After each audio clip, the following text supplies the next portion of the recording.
Amém. Então, deixa eu ir logo ao ponto. O título da mensagem seria o mesmo título, logicamente, do livro, não é? Antes que você pergunte, eu pense aí, mas o pastor está com um caderninho, cadê o tablet? Eu prefiro caderno, irmão. Eu sou ainda daquela velha guarda que gosta de cheirar aquele cheirinho novo de caderno, de livro. Né? A gente tem o tablet, aí sendo meu filho, use o tablet, né? Mais bonito e tal, mas eu acho mais cheiroso o papel. Então, vamos lá, meu caderninho aqui, tá? Então, o título é Cristianismo Diluído.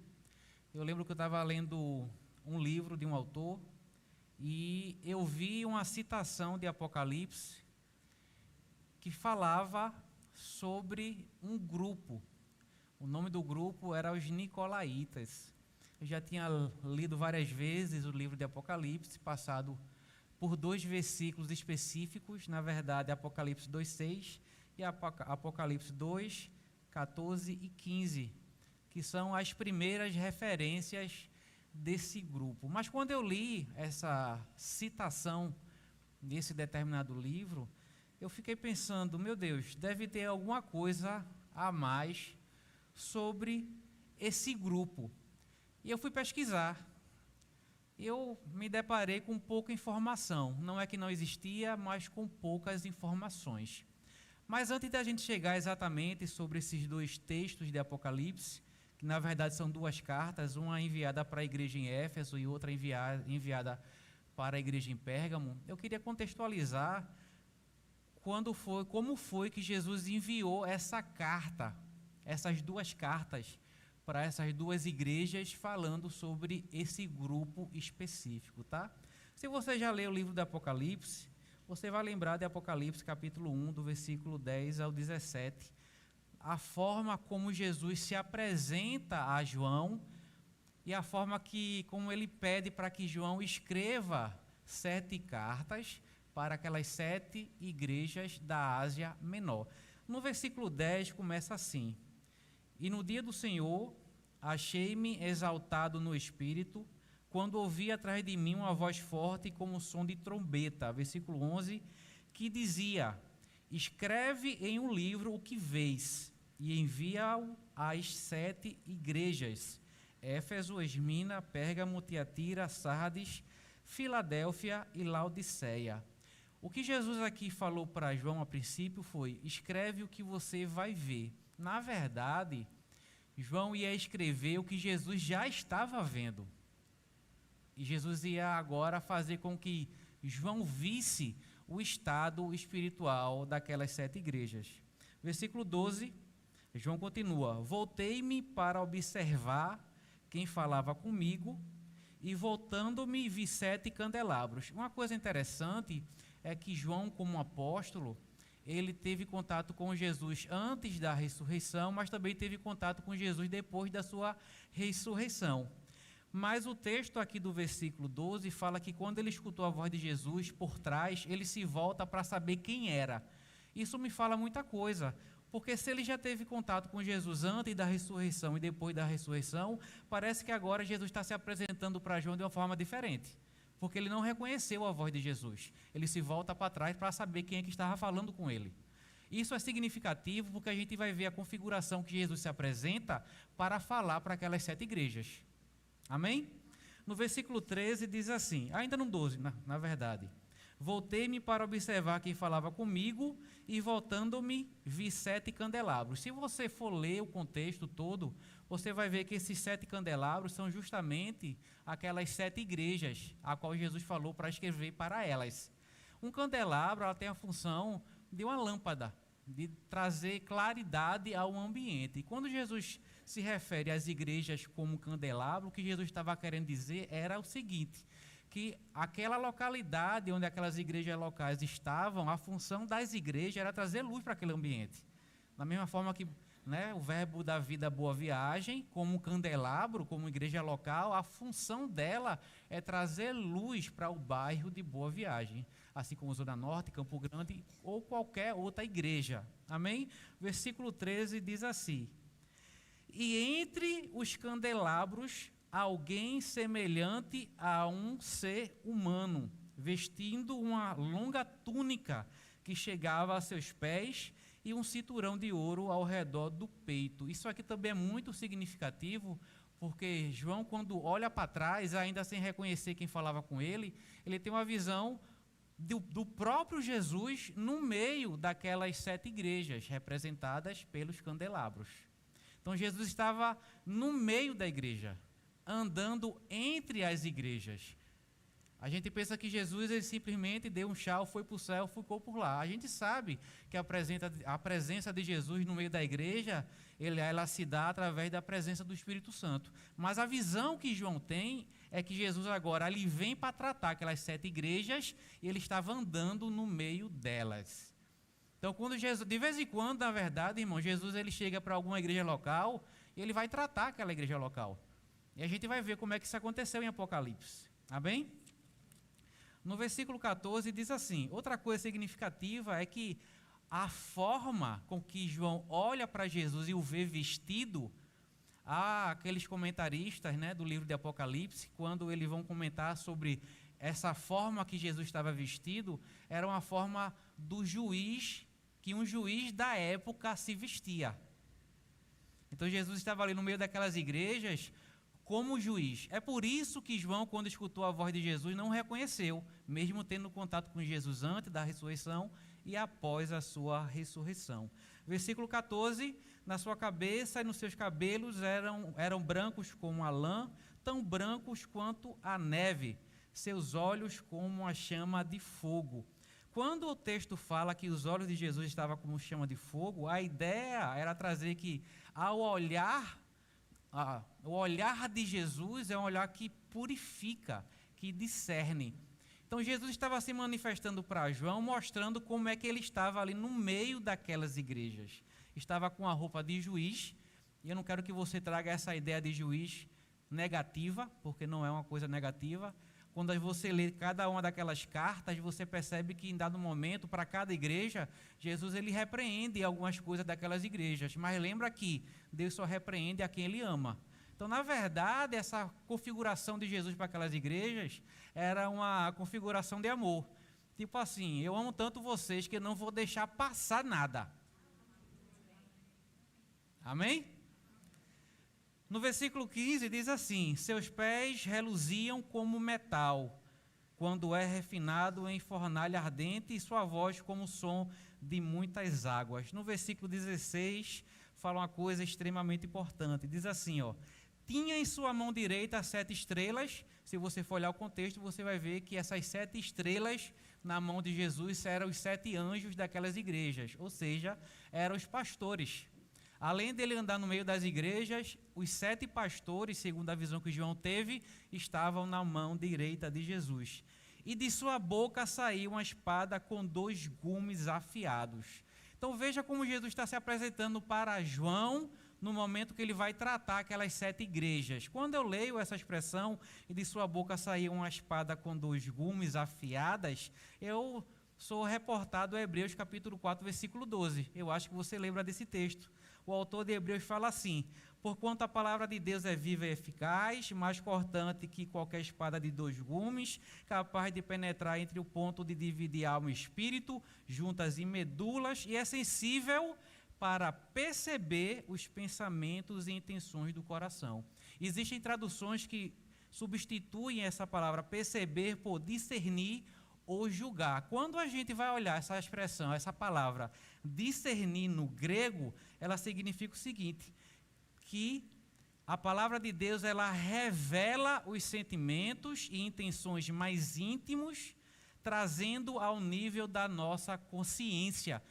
Quando João olha para Jesus e vê que da sua boca saiu uma espada de 2 gumes, o que Jesus estava transmitindo ali para João é o seguinte, olha, aquilo que eu vou falar, eu vou nas intenções, eu vou naquele local mais escuro do coração e vou trazer isso tudo à consciência de vocês. Amém? Jesus estava dizendo que ia começar a revelar o que algumas pessoas daquelas igrejas nem percebiam que tinham. Nem percebiam o seu estado espiritual que estavam. Amém, gente? E no versículo 17 diz assim: assim que o admirei, caí a seus pés, como se estivesse morto. Essa configuração, de fato, impressionou muito João. Amém? Então é nessa formatação que Jesus se apresenta para tratar aquelas 7 igrejas. E sem medo de errar, se Jesus é o mesmo ontem, hoje e para sempre, de vez em quando ele vem para as igrejas locais, trazer algum tipo de tratamento. E quando você perceber que Deus está tratando você, lembra da configuração que ele vem tratar a igreja. Eu vou repetir para você decorar. Quando você estiver no culto e perceber que Deus está tratando alguma coisa muito séria com você, lembra a formatação que ele vem. Amém? Vamos agora para os nicolaítas. Agora você já sabe como é que Jesus trata a sua igreja, qual é a aparência que ele se mostra, que da sua boca sai uma espada de 2 gumes. Ainda que você não perceba o seu estado espiritual, ele vai fazer questão de lhe mostrar para poder lhe tratar. Ele vai trazer a sua própria consciência, o que você talvez não está percebendo na sua própria vida, ou que você está percebendo e não está querendo tratar. Mas ele lhe ama tanto que não vai deixar passar. Deus nunca deixa passar. Amém? Amém. Então, esses 2 textos de Apocalipse, né, uma falada a Pérgamo, outra falada a Éfeso, são as primeiras menções desse grupo chamado Nicolaítas. Em Apocalipse capítulo 2, versículo 12, no 14a e 15 fala assim. Se você não quiser abrir, fica à vontade, tá? Está tudo anotado aqui para ser bem rápido. Versículo 12 diz assim: Jesus fala para João: ao anjo da igreja em Pérgamo escreve: assim declara aquele que tem a espada de 2 gumes afiadas. Ele já começa assim, ele já chega chegando. Olha, quem está falando é aquela pessoa que da sua boca sai uma espada de 2 gumes. O que Jesus queria dizer é: eu vou revelar algumas coisas aqui. Eu vou trazer a consciência de vocês. Versículo 14 diz assim, na parte A: tenho contudo contra ti algumas admoestações. Que coisa interessante, irmão. Jesus chega para uma igreja e fala que existem coisas que ele tem contra aquela igreja. Eu não sei se você já pensou Jesus falando uma coisa desse tipo para você. Ô meu filho, vem cá, eu tenho algumas coisas contra você. Quando a gente vai ver essa expressão no grego, eu tenho algumas coisas aí contra você, o que Jesus estava querendo dizer era o seguinte: eu tenho contra você algo muito sério. Eu não sei se você que é casado, quando o seu cônjuge fala assim: filho, filha, eu tenho um negócio muito sério para conversar. Você já sabe que o negócio é sério. Se você é filho e seu pai ou sua mãe chega e diz assim: eu tenho um negócio sério para falar com você, você já treme na base. Então, quando Jesus falou: eu tenho uma coisa muito séria, não é só para falar, eu tenho uma coisa muito séria, é contra vocês. Então, vamos prestar atenção o que é que Jesus estava falando para aquela igreja, porque me parece, irmão, que algumas coisas são tão antigas, que se repetem no nosso meio. Porque igreja é igreja, crente é crente. Algumas coisas que aconteceram no passado, se a gente não vigiar, tende a acontecer também hoje no presente. Versículo 15 diz assim: além disso, aí Jesus começa a falar algumas coisas na parte B do versículo 14. Além disso que eu acabei de falar, que eu não vou tocar agora, tá? Não é a ideia da pregação hoje. Tens também alguns que seguem a doutrina dos nicolaítas. Quando eu li isso, tem alguma coisa aqui interessante. Jesus está falando que, olha, além dessas coisas que eu tenho contra vocês, eu tenho essa aqui também. Existem pessoas dentro da igreja que seguem uma doutrina. E essa doutrina tem como origem lá o grupo dos nicolaítas. E eu fiz uma pergunta quando eu li isso no livro, porque me aguçou muito a curiosidade. Primeiro, quem eram os nicolaítas e qual era essa doutrina que existiam pessoas dentro da igreja que seguiam e que Jesus falou que era contra. E Jesus chegou e falou, olha, eu tenho um negócio muito sério para falar com vocês. Isso aqui não passa. Tem pessoas aí dentro que seguem uma doutrina, a doutrina dos nicolaítas. De forma muito direta, se você comprar o livro, fica à vontade, eu vou explanar de uma forma mais extensa, mas de forma mais direta. Quem foi que criou esse grupo? Quem foi o autor? Quem foi o abençoado que inventou esse negócio aí? Que criou esse grupo? De forma direta, eu acho que você vai lembrar de Atos capítulo 6, quando a igreja de Jerusalém sente uma necessidade de pessoas para trabalhar e levanta ali 7 diáconos. No meio daqueles diáconos tinha uma pessoa chamada Nicolau. Parece que Nicolau ficou muito insatisfeito com a igreja de Jerusalém, saiu e criou um grupo. E naquela época, normalmente, uma seita, um grupo, ela tinha um nome que... O nome da seita vinha do nome de quem a fundou.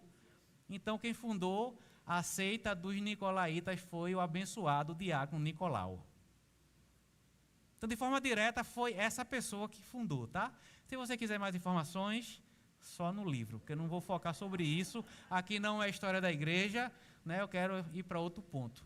E a outra pergunta que eu me fiz foi, qual era essa doutrina? É aqui que está a questão. E parece que essa doutrina chegou a nós. E Jesus falou, se Jesus falou para aquela igreja, eu tenho um negócio muito sério para falar com vocês por causa de uma certa doutrina, e se essa doutrina chegou até nós, Jesus continua com um senso de alerta contra ela. Agora o interessante é que Jesus não falou que a igreja toda seguia essa doutrina, era uma parte da igreja. Jesus não falou que o pastor aderiu à doutrina, eram membros que viviam essa doutrina. Amém, gente? Tá ficando bom, viu? Então, os 2 escritos mais antigos sobre esse grupo é justamente os 2 textos que estão lá em Apocalipse capítulo 2. Esses 2 textos não diz o que era essa doutrina, o que é que eles pregavam. Se está falando de doutrina, gente, está falando em um sistema de regras, onde as pessoas moldavam a sua vida e praticavam aquilo. Isso é uma doutrina. E o texto de Apocalipse não fala sobre essa doutrina. Aí o que foi que eu fiz? Eu fui buscar na história da igreja quem é que falava sobre isso. E eu me deparei com uma pessoa chamada Irineu de Lyon. O pastor Cristiano, para quem fez o rema, deu a história da igreja, foi? Depois você levanta a mão que eu vou perguntar para você alguma coisa aqui sobre, né, o Irineu. Estou brincando. E tirando os textos da Bíblia, a citação mais antiga sobre esse grupo, inclusive sobre a doutrina que esse grupo pregava, veio de Irineu de Lyon. E por que é tão importante a gente perceber o que é que Irineu falou sobre esse grupo? Primeiro é que Irineu, ele nasceu ali no ano mais ou menos 122 a 125 depois de Cristo. O Apocalipse foi escrito mais ou menos no ano 93 depois de Cristo. Possivelmente João morreu no ano 97, 98. Então, Irineu era muito próximo, tanto do texto de Apocalipse, possivelmente ele leu até o original. Ele só não teve contato com João porque nasceu um pouco depois. Mas ele era muito próximo da época onde essa seita estava em ação. Agora, o mais interessante é que João, ele levantou uma pessoa chamada Policarpo ao ministério. E Policarpo levantou Irineu ao ministério. Irineu não teve contato com João, o apóstolo, mas teve contato com quem teve contato com ele. Então Irineu sabia exatamente que grupo era esse. Irineu sabia exatamente que doutrina era essa. Se eu conhecesse alguém que teve contato com o apóstolo João, eu ia perguntar muita coisa sobre o Apocalipse, se eu não entendesse. Tipo assim, Policarpo, que grupo é esse aqui? O que é isso aqui? Porque a pessoa teve contato com o apóstolo, gente. Então a gente consegue perceber que Irineu sabia exatamente que grupo era esse. Irineu sabia quem fundou esse grupo. Irineu sabia que doutrina era essa. Alguém quer saber que doutrina era essa? E como é que chegou até nós? E o mais interessante, será que você não está seguindo essa doutrina?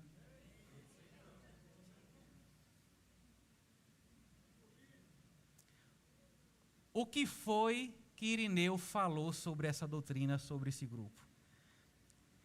Ele disse que essas pessoas que seguiam essa doutrina viviam de forma dissoluta, com uma moral frouxa, entregue aos prazeres, sem limites e sem regras morais. Essa aqui, tirando o texto bíblico, é a escrita, é a declaração mais antiga sobre esse grupo, sobre a doutrina desse grupo. O que é que esse grupo praticava? O que é que eles ensinavam? Esse grupo era uma versão fraca do cristianismo. Lembra que Nicolau ficou insatisfeito com a igreja de Jerusalém, saiu da igreja de Jerusalém e a proposta era trazer uma nova versão do cristianismo.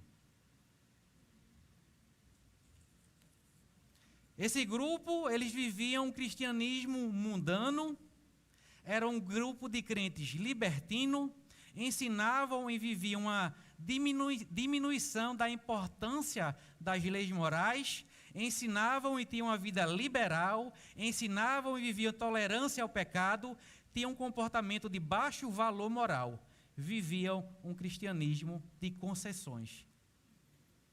E Jesus chegou para aquelas igrejas onde alguns membros dentro delas seguiam essa filosofia, e Jesus falou que odiava a doutrina dos nicolaítas. A gente vai ver isso quando a carta ela é enviada para a igreja em Éfeso.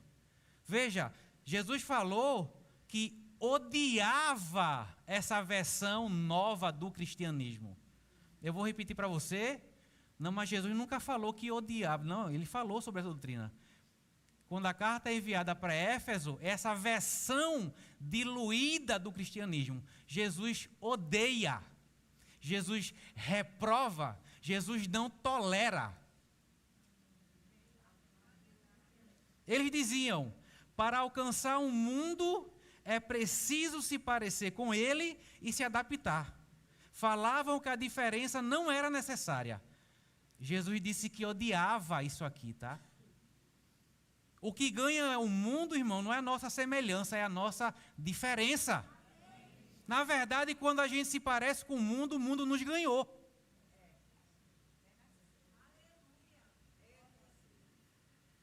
A proposta deles era promover e disponibilizar um cristianismo diluído, onde todas as pessoas conseguissem viver sem qualquer esforço.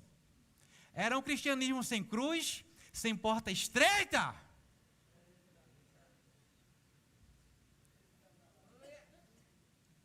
Lembra que isso nunca vai mudar.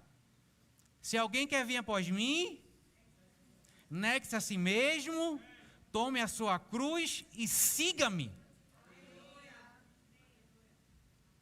Se a gente for tentar, eu vou tentar contextualizar mais para hoje, tá? Ser mais direto sobre isso.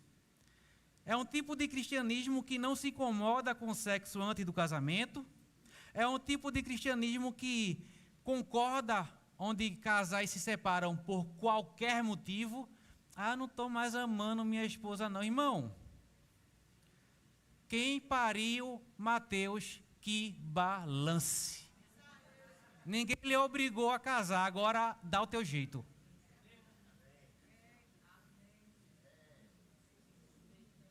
Não, os nossos gênios não estão batendo, então faça bater.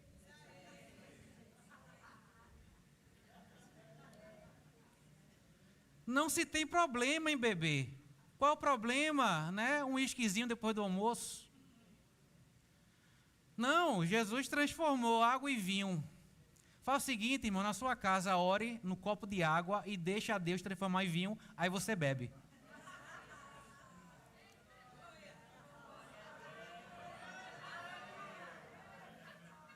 Se é para seguir o padrão, tem que ser todo.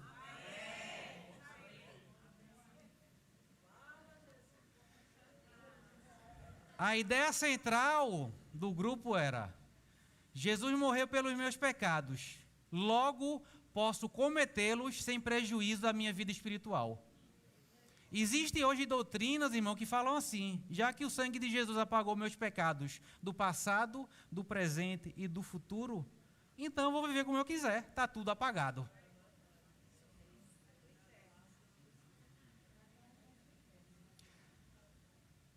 Eu vou dar exemplos aqui. Eu lembro que eu seguia 2 pastores nas redes sociais. Veja, eu estou falando 2 pastores. E, em um dado momento, eu lá no meu Instagram, rolando os vídeos, né, como você também faz, a grande maioria aqui, ou não faz? Faz. E eu me deparei com um vídeo desse pastor na sua cozinha, comendo churrasco. E ele estava cantando o seguinte: e deixa a vida me levar, vida leva eu, sou feliz e agradeço por tudo o que Deus me deu.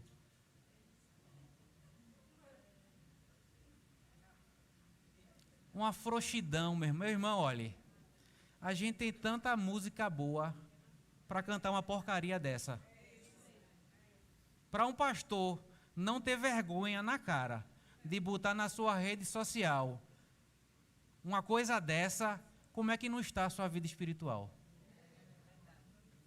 Um outro pastor que eu também seguia, porque eu não os sigo mais, o meu ouvido não é pinico,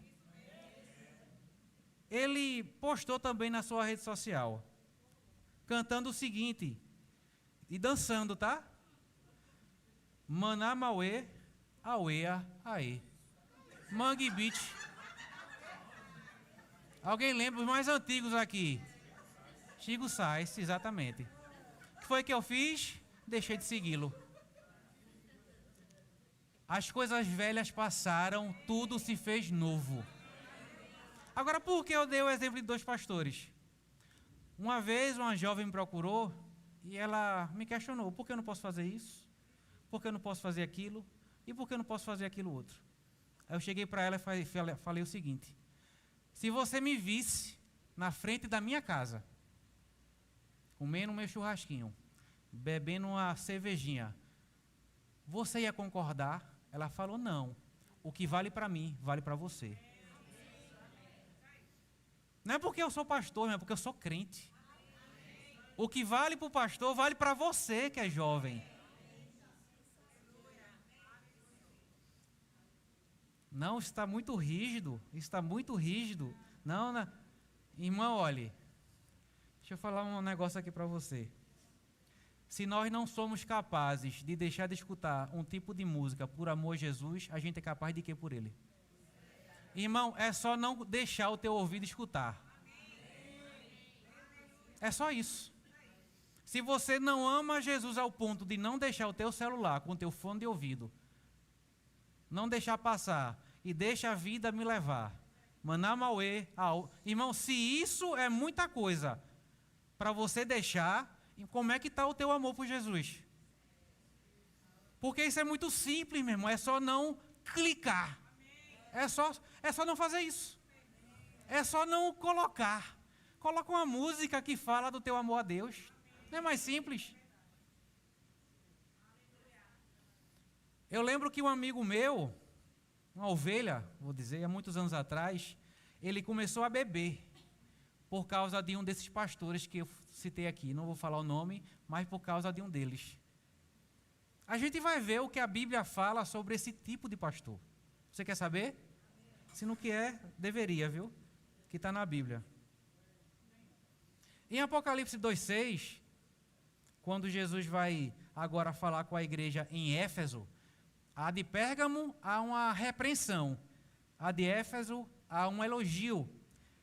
Tens, contudo, a teu favor, que odeias as práticas dos nicolaítas, as quais eu também odeio.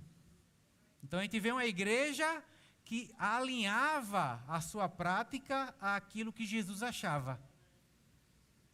Aí você pode pensar, mas isso é uma coisa tão besta. Para Jesus não é besta. Porque quando a gente fala de seita, a gente pensa num tipo de doutrina, Jesus não nasceu de Maria de forma virginal. Isso é uma seita de fato. Jesus não é divino, ele só é humano. Isso é uma seita de fato. Mas para Jesus, esse nível de cristianismo diluído é uma coisa que ele também odeia. Como é que está o teu cristianismo? Você está achando que está muito rígido? Mas eu sou jovem. Cuidado para Satanás não te enganar. Sabe como? A juventude está roubando, a igreja está roubando minha juventude. Os meus amigos podem ter sexo do casamento, pode ir para a balada, pode fazer aquilo e aquilo outro. E eu estou aqui, passando minha juventude sem poder fazer isso. Você pode fazer o que você quiser. A questão é quem você ama.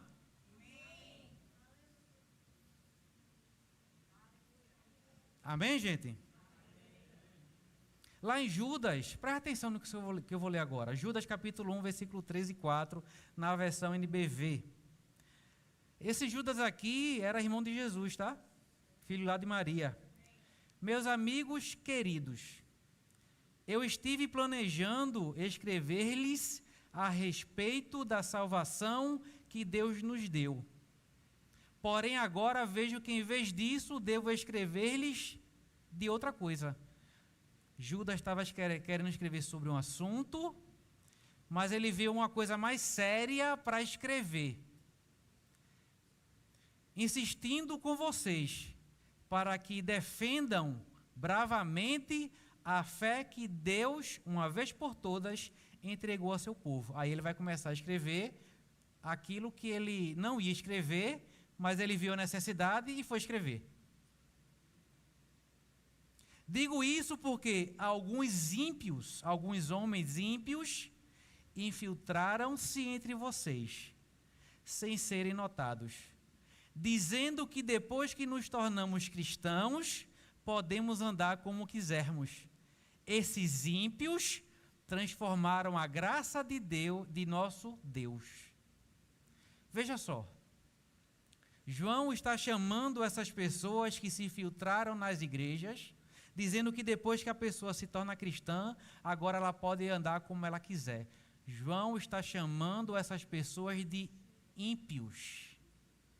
Qualquer pregador que nas entrelinhas da sua pregação trouxer a ideia que depois que você se tornou cristão, você pode andar de qualquer forma, segundo o irmão de Jesus e um dos apóstolos agora, é um pregador ímpio. E se você tem chamado ministerial, cuidado, não é só para viver um cristianismo diluído. Cuidado para a sua mensagem não ser diluída.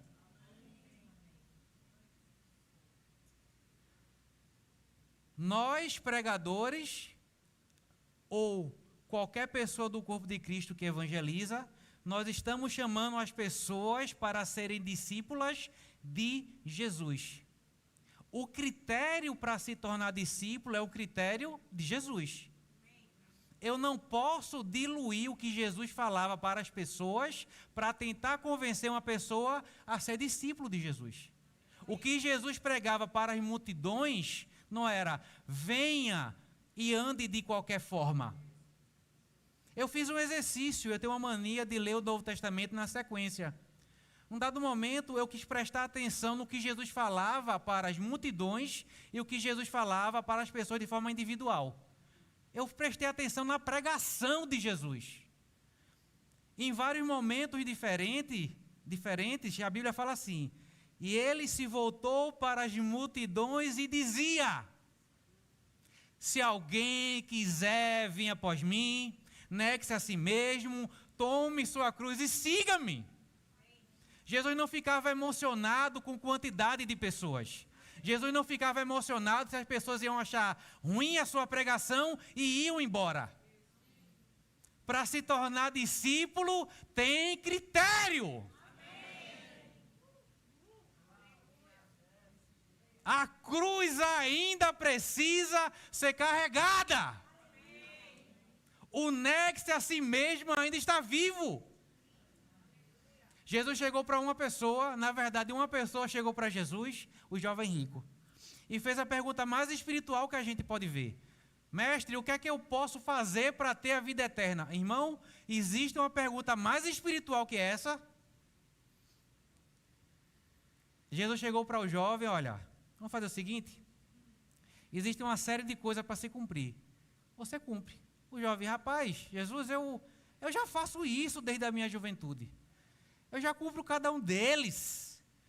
Aí Jesus falou, te falta uma coisa. Irmão, se faltar alguma coisa na nossa vida, Jesus vai dizer. Jesus não quer 99, Jesus não quer 99,9, Jesus quer o nosso coração inteiro. Jesus não vai, irmão, abrir concessões. Ou ele tem tudo, ou ele não tem nada. Jovem, te falta uma coisa, só falta uma. Você vai pegar tudo que você tem. Tudo que você tem. Você vai vender essas coisas. Agora, repare que a mensagem foi específica para aquele jovem. Você vai porque o coração dele estava na riqueza. Você pega tudo, é tudo que você tem. Você vai vender e você vai dar aos pobres.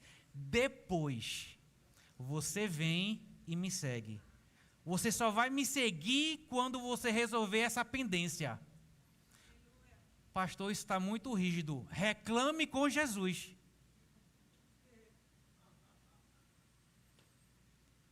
Não, eu sou crente, mas eu vivo em adultério. Te falta uma coisa. Diga amém. Fique com medo não. Mas eu me prostituo e sigo a Jesus. Te falta uma coisa.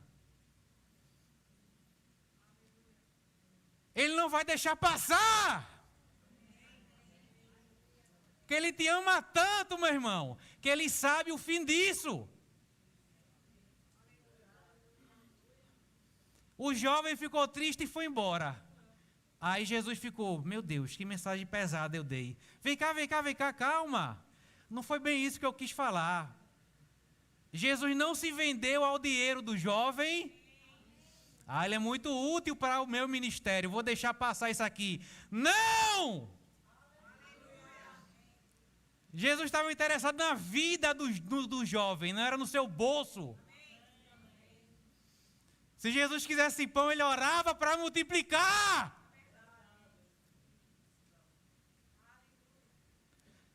Está te faltando alguma coisa, meu irmão? Você se arrepende, deixa e segue Jesus. Eu não estou falando que Ele espera que a gente seja perfeito, mas existem pendências que Ele não vai deixar passar. Ele não vai deixar passar. Amém, gente? Existem pendências na nossa vida que elas são socialmente vistas. Tem coisa que as pessoas olham para a gente e vê. Rapaz, aquele fruto ali não está legal não. Existem pendências na nossa vida que são aqui dentro. Mas lembra que Jesus tem olhos como de fogo quando Ele vai tratar a gente. Não passa nada. Para aquele jovem era a riqueza, que era o ídolo dele. E detalhe, tá? Pedro escutando a conversa. Vem cá, Jesus. A gente aqui deixou tudo e te seguiu. Que história é essa? Que história é essa que tu falou para o jovem que depois ele ia receber mais? Essa parte não contou para a gente. Repare que Jesus, irmão, para atrair as pessoas, Ele não falava do retorno depois, ainda que exista. A única coisa é, deixe tudo, me siga. Tá bom. Ainda que tivesse o retorno depois. A gente tem que ter cuidado, irmão, para as pessoas não se converterem querendo o retorno. Mas elas se tornam discípulas quando se negam. Quando tomam a sua cruz. Um dia vai vir retorno, vai, que Ele é recompensador de quem o busca. Mas lembra que a cruz vai ter sempre. Mas voltando. Existe às vezes pendência por dentro. Eu lembro que acabar esses 5 minutinhos que faltam agora, eu estava lá em Campo Grande, na verdade em Vila Popular, não existia ainda a igreja de Campo Grande, e Deus queria tratar uma coisa que estava me prejudicando durante muito tempo. E eu tentava ajustar e não conseguia. Eu olhava às vezes para as pessoas na igreja, olhava para o louvor, meu irmão, o louvor hoje foi tão chato, que pregação mais antiquada, esse pregador fala o português errado, como se eu falasse muito certo, né? Esse pregador, meu Deus, de novo falar sobre fé, não aguento mais esse assunto. De novo falar sobre cura. Irmão, quando eu me converti, eu não sabia de nada. Cada pessoa que subia no altar, para mim era um tipo de pregador. Eu conseguia receber do louvor, do baterista, do guitarrista. Na verdade, nem guitarrista tinha. Era uma coisa tão precária quando eu me converti, mas eu recebia tanto do louvor. A gente tem tanta qualidade nos sons das nossas igrejas hoje. E quando eu me converti, eu recebia, o pastor pregava, meu Deus, esse pastor é uau, o dirigente, e Deus falava tanto comigo. Quando o tempo começou a passar, comecei a ler a Bíblia, ler livros e etc. Eu comecei a corrigir mentalmente quem estava pregando, a referência está errada. Rapaz, esse português está maldito aí, tá? Rapaz, o louvor hoje está... Que desgraça é essa? Chegou um ponto, irmão, que eu fiquei tão mal com a igreja que eu orava para o culto acabar. Pai, em nome de Jesus, faça que esse culto encerre. Quando eu me converti, uma vez um dos pastores auxiliares, né, o pastor estava chegando, não era Verbo da Vida não, tá, gente? Mas se fosse eu falaria do mesmo jeito, não tem problema. O pastor estava entrando, aí o pastor auxiliar falou, o anjo da igreja chegou. Na minha cabeça, de um adolescente de 12 anos, eu pensei que o pastor era um anjo de verdade. Caramba, cara, tem anjo no nosso meio, Irmão, um coração completamente aberto para receber, para aceitar a palavra. Quando você se converteu, você era assim. Mas o tempo começou a passar, eu comecei a fazer minhas críticas, a ficar enjoado na igreja, a ficar insuportável. Mesmo trabalhando nos departamentos, criticava todo mundo. Eu só ia para a igreja porque eu sabia que tinha que ir. Não, eu tenho que congregar, está na palavra, eu tenho que congregar. Mas é um saco, cara. Escutar aqueles mesmos assuntos, aquele pessoal errando, aquele louvor chato, barulhento, sem acústica. Mas no começo eu recebia, caía no chão, rodava no chão, voava na unção. Mas depois, o que mudou, irmão, não foi a igreja, foi eu. E isso começou a me afetar profundamente. Repare que não é uma coisa externa, é uma coisa interna. Mas às vezes a gente dilui o cristianismo, não é fora, é dentro. A gente não quer mais se submeter. A gente tem uma obediência externa, mas uma insubmissão interna. O pastor pede alguma coisa, que saco, vou ter que fazer. Faz, externamente é obediência, mas por dentro é um insubmisso. E Deus começou a tratar isso comigo também. Eu tenho que estar bem por fora e por dentro. Eu não posso chegar na igreja e achar que isso aqui é chato, é ridículo. Foi Jesus que criou isso aqui. Se você não gosta da igreja local, vai tratar com o dono dela. Jesus, deixa eu te ensinar, vamos mudar aqui. E teve um dia que quando a gente estava passando de Vila Popular para Campo Grande, irmão, estava naquela reforma enorme. Em dado momento, meu irmão, é dinheiro demais aqui, que invenção de torar. Aí o responsável da obra, do nada, chegou para mim, olhou nos meus olhos, e ele falou exatamente assim, tá, gente? O rapaz lá da obra olhou para mim e disse, o pastor Cristiano merece isso aqui reformado.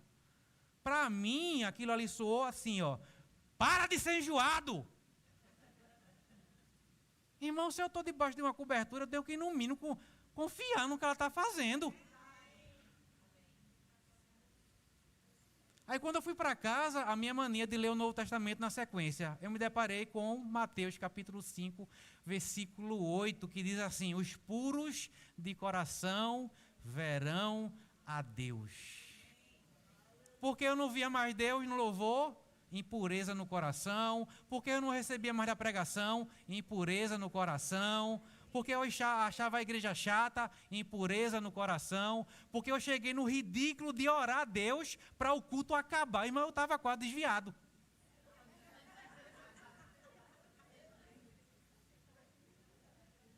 Tem que ser o contrário. Já acabou, foi? Eu não, estava orando. Deus faz que isso acabe, que eu não aguento mais. Não posso ser crente em casa. Não, você não pode ser crente em casa. Você tem que estar no meio de muita gente que são imperfeitas. O seu pastor não é perfeito, o professor do rema não é perfeito, o líder da diaconia não é perfeito, o louvor não é perfeito, você não é perfeito, mas você é igreja. E você vai ter que aguentar esse povo chato.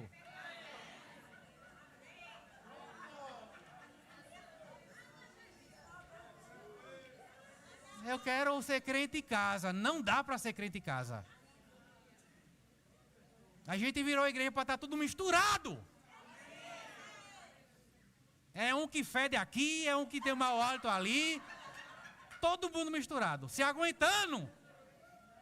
É por isso que o amor de Deus foi derramado no nosso coração. Você acha que esse amor está aí para quê? Para aguentar, meu irmão, a gente mesmo.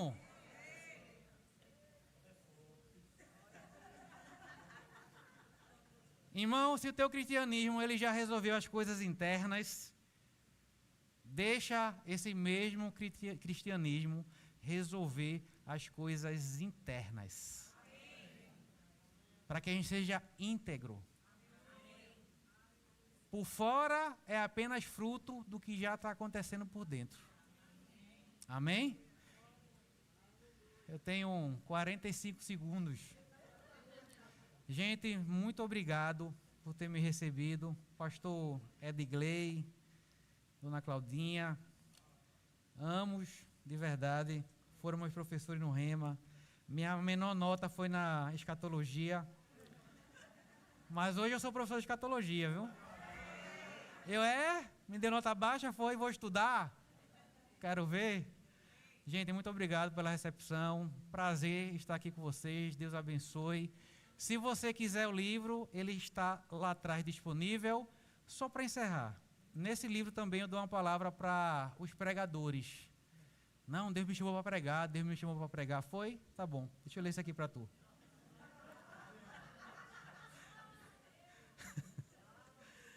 Em cristianismo diluído, você verá que é de fundamental importância uma pregação sadia e totalmente bíblica vinda dos púlpitos. Os altares das igrejas não são palcos de teatros, que têm a função de agradar e distrair o público. Os púlpitos são locais no qual Deus deseja usar pessoas que tenham compromisso com sua palavra para alimentar e mudar a vida de homens e mulheres. Por isso, os ministradores da palavra precisam entender que o destino eterno de muitos está sendo traçado pelos ensinamentos que saem dos altares. Os pregadores da palavra não podem entrar na tentação de conformar a mensagem do Evangelho com as normas sociais impostas. Os métodos podem ser adaptados, no entanto, a palavra eterna deve ser mantida inalterada.